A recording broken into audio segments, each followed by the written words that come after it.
Yo, what's up guys, welcome to Daily Update. Kita punya informasi yang empuk banget buat dibahas. Ini terkait dengan pernyataan dari Tony Vinciquerra yang merupakan CEO Sony Pictures yang beranggapan bahwa gagalnya Kraven the Hunter dan juga Madame Web itu gara-gara para kritikus yang membenci film tersebut, bukan karena filmnya jelek.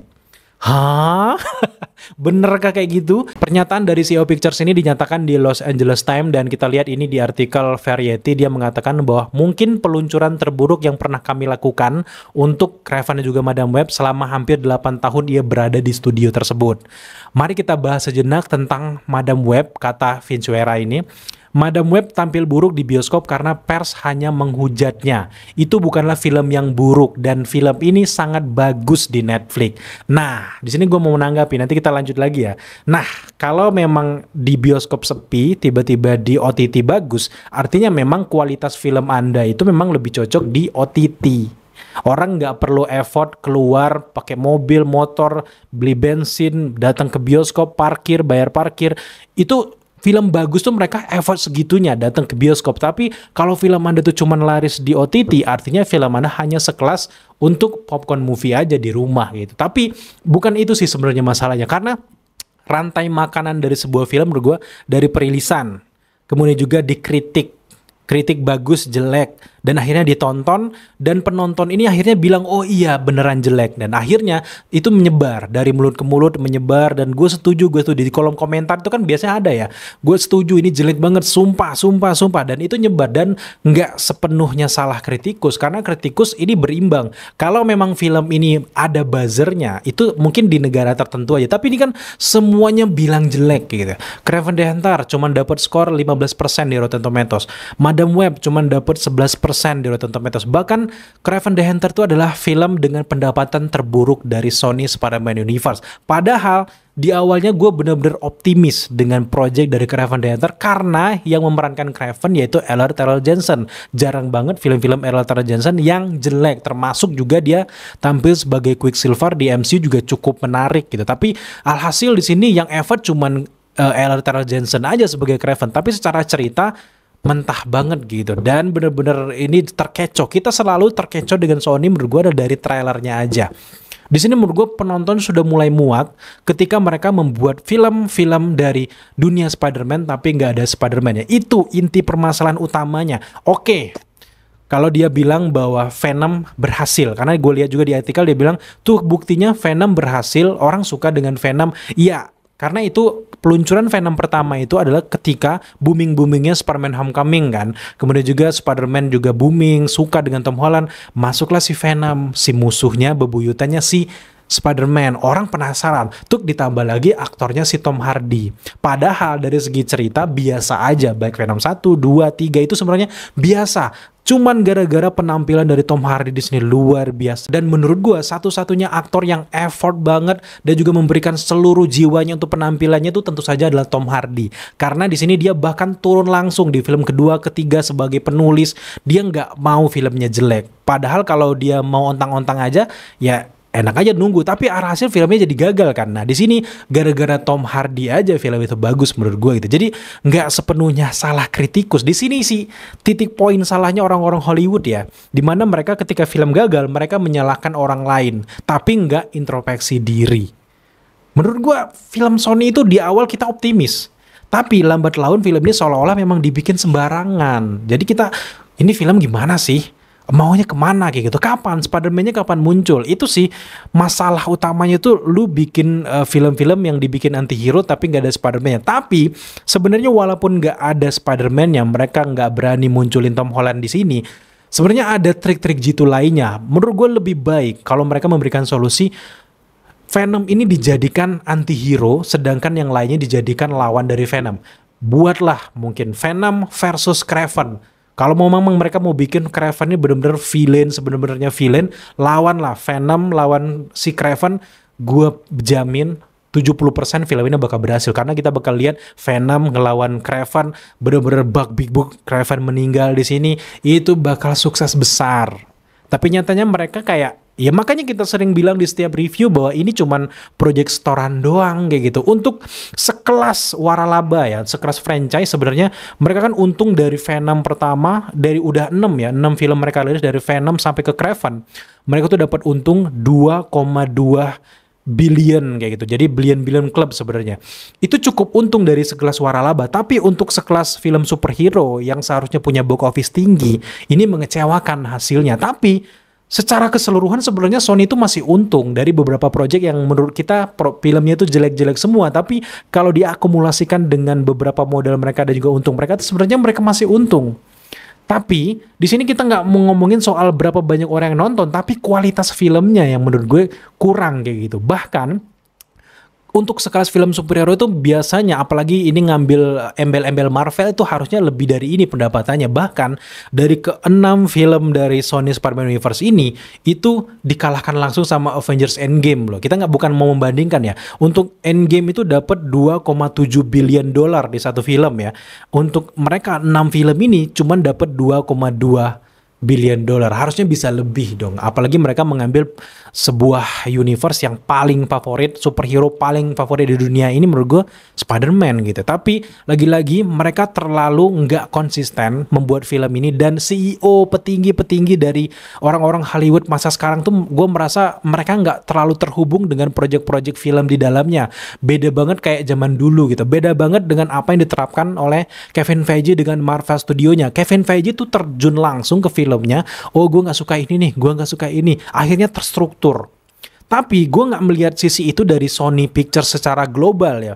Kayak CEO-nya aja gue tuh baru tahu tuh namanya Tony Vinciquerra gitu. Jadi menurut gue CEO ini nggak terhubung langsung dengan filmnya, sehingga nggak ada role model siapa yang harus diikuti, siapa yang harus dihormati, ceritanya bakal gini, nggak ada. Jadi dengan sutradara beda, cerita beda. Contoh aja kasusnya Venom deh. Venom kan dari Venom 1, 2, 3 itu orang-orangnya sutradaranya beda semua. Jadi gimana kayak gitu. Kalau Spider-Man Homecoming itu kan sutradaranya sama kan rata-rata. Mungkin ada yang perbedaan yang ketiga, tapi ini tetap menarik, tetap pakemnya tuh udah ada. Pertanyaan yang paling utama deh, kenapa Spider-Man kalau dibikin sama MCU kerjasama sama si Marvel itu berhasil? Karena memang mereka memilih kualitas yang bagus. Lah kenapa tiba-tiba dunia Spider-Man di-explore di Sony itu gagal ya? Kayak gini gitu. Ini gagal dari secara film kualitas ya. Kalau dari segi pendapatan ya meskipun tipis-tipis mereka masih untung ya. Tapi kita balik lagi ke artikel dari Variety ini. Di sini dia mengatakan lagi, kalau kita bahasa Indonesia kan ya, untuk beberapa alasan pers memutuskan bahwa mereka tidak ingin kami membuat film seperti Kraven dan Madam Web, dan para kritikus menghancurkannya. Mereka juga melakukannya dengan Venom, tapi penonton menyukai Venom dan membuat Venom menjadi sukses besar. Nah, seperti yang gue bahas tadi, karena orang suka sama Tom Hardy-nya, bukan karena film dari segi ceritanya menurut gue ya.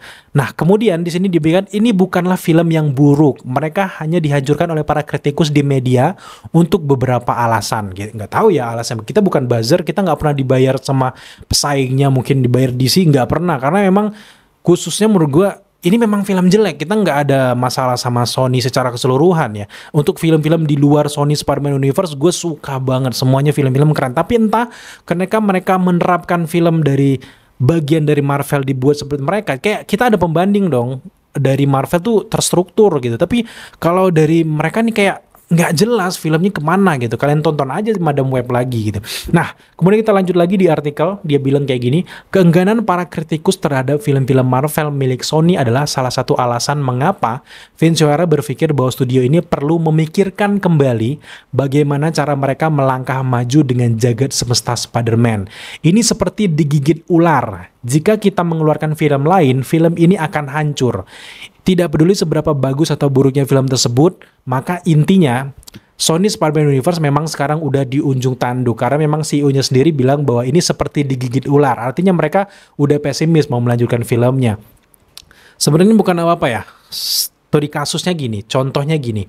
Sony Spider-Man Universe tuh versi Spider-Verse, versi Miles Morales kenapa bisa sukses besar?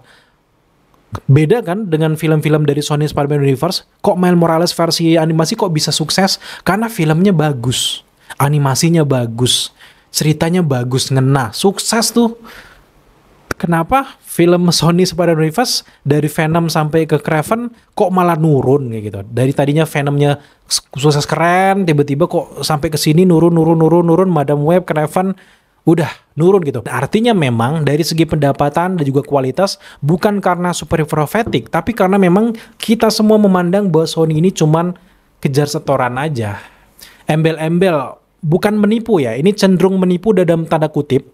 Gue ingat banget ketika perilisan dari Morbius Jared Leto, mereka itu bener-bener kayak menganggap bahwa fans ini mudah dibodohi, di mana ada graffiti Spider-Man, dan menganggap bahwa fans menganggap bahwa ini tuh dunia Spider-Man loh, kalian tonton loh. Dan pas kita nonton nggak ada apa-apa di sana, grafitinya pun menghilang, dan kita udah cukup dibodohi di sana kan. Kemudian juga rilis film lain, kekecewaan dari film Morbius menurut gue tertumpah ke film-film lainnya yang akhirnya ya kayak gini doang gitu. Jadi menurut gue Om Tony harus lebih terhubung deh dengan project-project mereka, khususnya Sony Spider-Man Universe. Gue nggak ada masalah dengan Sony Pictures secara keseluruhan ya, tapi mereka benar-benar harus memperhatikan lagi kehendak para fans, dan ini nggak adil kalau mereka tiba-tiba menyalahkan kritikus. Gue sangat menghargai orang-orang yang suka dengan film Madam Web, bahkan teman-teman gue ada yang suka dengan Madam Web, gue menghormati karena itu kan selera film itu kan sifatnya subjektif ya. Selera itu sesuai, kalau menurut kita nggak suka, teman-teman suka, gue menghargai pendapat kalian gitu. Tapi kalau kalian suka dan gue juga suka, itu lebih maksud bagus lagi kan. Tapi intinya adalah di sini kita ngomongin kuantitas, ada yang suka, ada yang enggak. Tapi di sini kan kenyataan kebanyakan yang nggak suka. Jadi bukan cuman kritikus aja yang bilang, karena seberpengaruh apapun kritikus, kalau memang filmnya bagus itu nggak akan ngaruh sih menurut gue, karena orang bakal nonton, enggak ini filmnya bagus, lu aja yang bilang jelek, bagus menurut gue, dan filmnya bakal berhasil. Tapi kenyataannya orang bilang juga nggak bagus, ya gimana gitu. Tapi kesimpulan dari pernyataan Om Tony ini sebagai CEO Sony Pictures memberikan clue untuk kita bahwa nasib dari Sony Spider-Man Universe ini ke depan sudah mulai memburuk dan cenderung akan menghilang, dan mereka udah nggak pede lagi bikin film baru, karena mereka mau bikin film apapun katanya bakal jelek dipandang kritikus. Ya kita cukup setuju untuk nggak diteruskan, karena apalah artinya memberikan harapan palsu kepada fans, embel-embel ada Spider-Man, tapi nggak ada. Dan keputusan untuk membuat film solo untuk penjahat dari Spider-Man adalah salah satu keputusan yang kurang tepat menurut kita, karena memang nggak ada konklusinya. Mereka mau bikin film versi penjahat, harus ada endgame mereka sendiri. Di satu titik Venom akan berlawanan dengan Kraven, dengan Morbius, dengan semuanya, itu harus ada kesimpulan. Kalau ini kan belum ada kesimpulan, mereka terus terlena, bertele-tele, bikin project, tapi kesimpulan dari universe ini apa, itu nggak ada sama sekali. Itu yang bikin kita kesal dengan project-project Sony ini. Alih-alih mereka bikin Venom versus Kraven, malah mereka buru-buru memunculkan si Null yang levelnya jauh banget. Terlalu cepat mereka munculin Null gitu. Nah, sejauh ini bagaimana pendapat kalian terkait dengan pernyataan dari Om Tony ini sebagai CEO Sony Pictures yang mengatakan bahwa film mereka ini gagal gara-gara kritikus dan juga penonton yang terlalu percaya mungkin dengan kritikus? Silahkan kalian tambahkan komentar kalian di kolom komentar di bawah. Dan next kita akan bahas beberapa isu-isu menarik lagi terkait dengan dunia per-superheroan, perfilman. Jadi buat teman-teman yang belum subscribe, jangan lupa dukung kita dengan cara subscribe, like, komen, dan share. Serta jangan lupa untuk nyalakan notifikasi agar kalian mengetahui apabila kita mengupload video setiap harinya. Sampai jumpa di video selanjutnya.